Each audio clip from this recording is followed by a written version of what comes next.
Parlons maintenant de la popularité d'une page, un critère que Google a nommé PageRank, du nom de Larry Page, un des deux cofondateurs du moteur de recherche et qui a été à la source de cette notion de popularité. La popularité est un critère qui est encore très important aujourd'hui chez Google, et c'est un critère qui mesure la qualité de ce qu'on appelle les backlinks. Les backlinks, ce sont les liens qui pointent vers une page. Donc ce sont les liens qui viennent vers votre page. Pour le moteur de recherche, un lien est apparenté à un vote. Donc plus vous avez de liens vers vous, plus vous avez de votes, plus vous avez de gens finalement qui votent pour vous, et plus vous êtes populaire.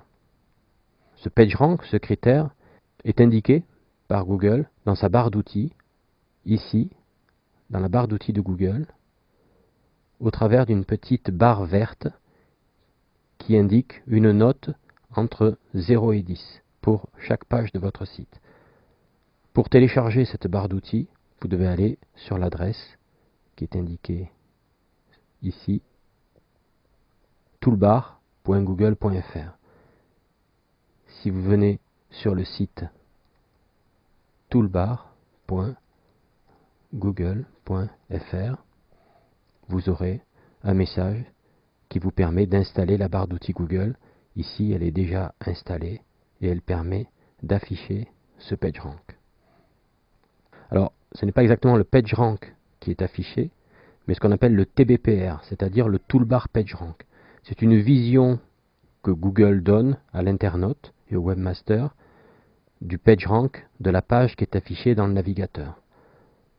Il est certain que le PageRank lui-même, le critère qui est utilisé par Google dans son algorithme, est beaucoup plus compliqué qu'une note entre 0 et 10, mais c'est une approximation, c'est une vision parcellaire mais intéressante quand même que propose Google au travers de ce TBPR, de cette petite barre verte. Il est à noter également que ce petit indicateur est mis à jour par Google environ tous les 3 mois.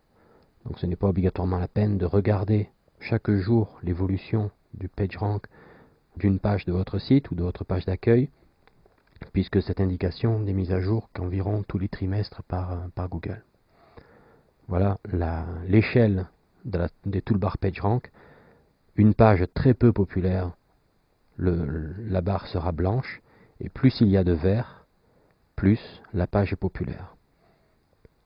À l'heure où ce DVD est enregistré, il n'y a pas, à notre connaissance, de page web en France avec un toolbar PageRank supérieur à 8 sur 10. Il semblerait que sur la France, la note de 8 sur 10 soit la note maximale. Mais dans le monde, il y a bien sûr des pages web, comme par exemple la page d'accueil de Google aux États-Unis, google.com, qui a une toolbar PageRank de 10 sur 10, comme la page d'accueil du site de Microsoft, d'IBM, etc. Donc de gros sites qui ont une popularité totale, extrême, de 10 sur 10. On aura l'occasion d'en reparler tout à l'heure. Point important, chaque page de votre site dispose de son propre PageRank. Donc on ne parle pas du PageRank d'un site, mais bien du PageRank d'une page. Donc souvent une page interne aura un PageRank plus faible que celui de la page d'accueil. C'est souvent la page d'accueil qui a le plus fort PageRank, puisque finalement c'est elle qui capitalise la plupart des liens qui pointent vers votre site. Lorsque quelqu'un met en place un lien vers votre site, c'est souvent vers la page d'accueil du site. Donc c'est souvent elle qui a le plus fort PageRank. Ce n'est pas une obligation, mais c'est ce qu'on constate la plupart du temps. Alors comment ce PageRank est calculé par Google? Finalement c'est assez simple. Partons d'une page A, par exemple la page d'accueil de votre site.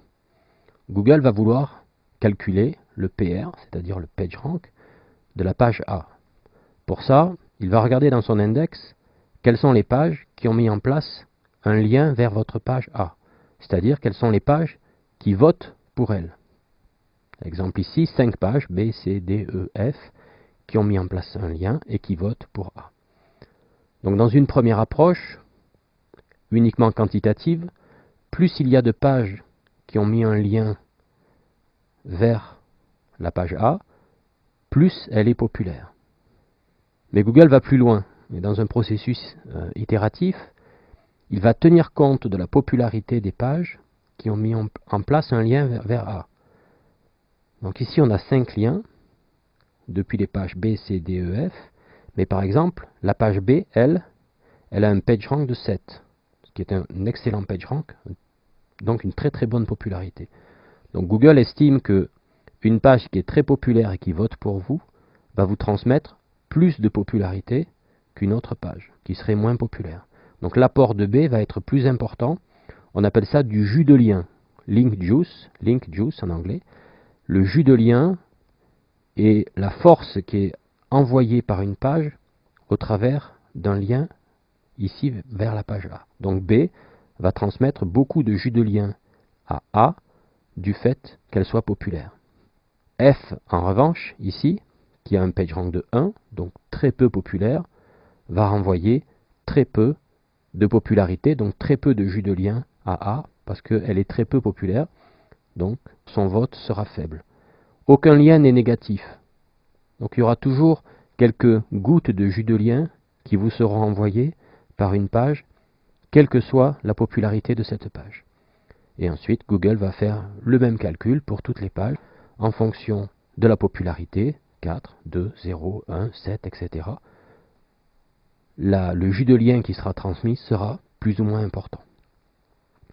Donc pour augmenter la popularité et donc le PageRank d'une page web, par exemple votre page d'accueil, il n'est pas obligatoirement essentiel d'avoir et d'obtenir beaucoup de liens. Il faut surtout obtenir des liens depuis des pages à fort PageRank. C'est pour ça que c'est intéressant d'installer la barre d'outils Google. Lorsque vous cherchez des pages qui pourraient vous transmettre des liens ou installer des liens vers votre site, regardez le PageRank de la page potentiellement visée. Si possible, essayez d'obtenir des liens depuis des pages qui ont un PageRank, disons supérieur ou égal à 4, ce qui sera déjà une bonne transmission de jus de liens et qui sera intéressante pour votre popularité. Avoir des liens depuis des pages très peu populaires n'amène que quelques gouttes de jus de lien et ce n'est pas très intéressant.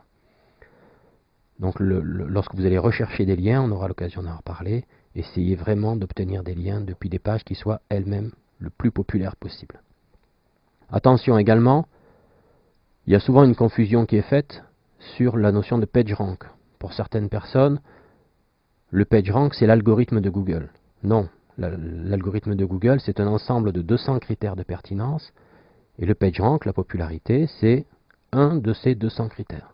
C'est un critère qui était très important lorsque Google a été lancé à la fin des années 90, qui aurait plutôt tendance à s'éroder et à perdre en importance, mais ça reste un des critères principaux de l'algorithme de Google, donc la popularité reste un point très très important et la qualité des liens qui pointent vers votre site reste un incontournable du référencement.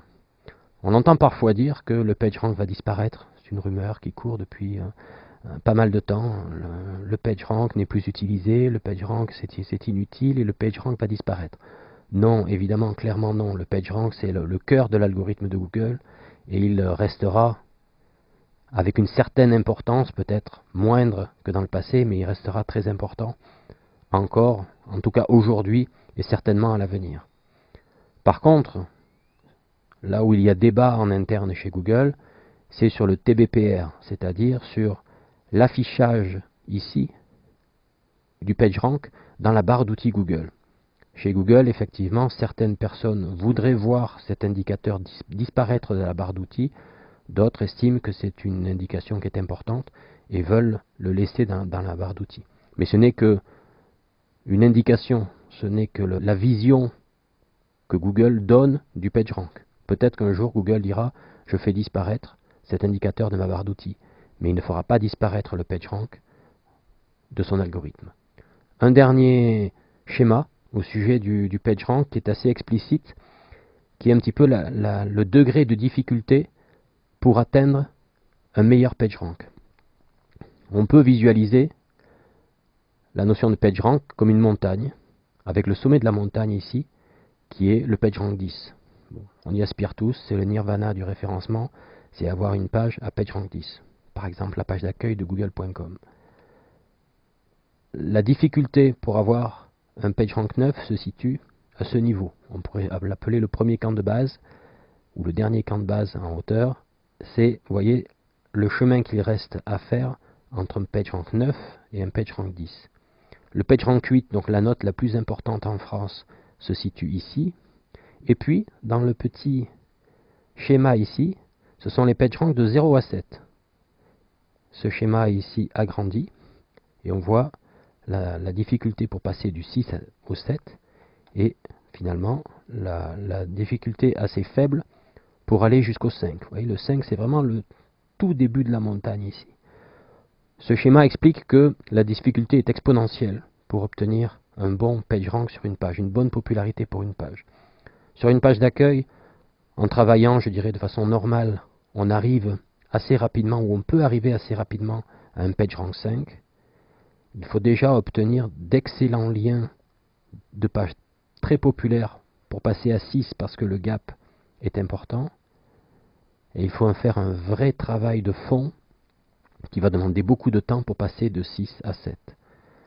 Donc cette échelle exponentielle est assez lisible et assez intéressante sur ce schéma. L'échelle du PageRank n'est absolument pas linéaire. Et pour augmenter son PageRank, il va falloir travailler le netlinking, dont on reparlera tout à l'heure dans cette formation, qui est un point absolument essentiel du référencement.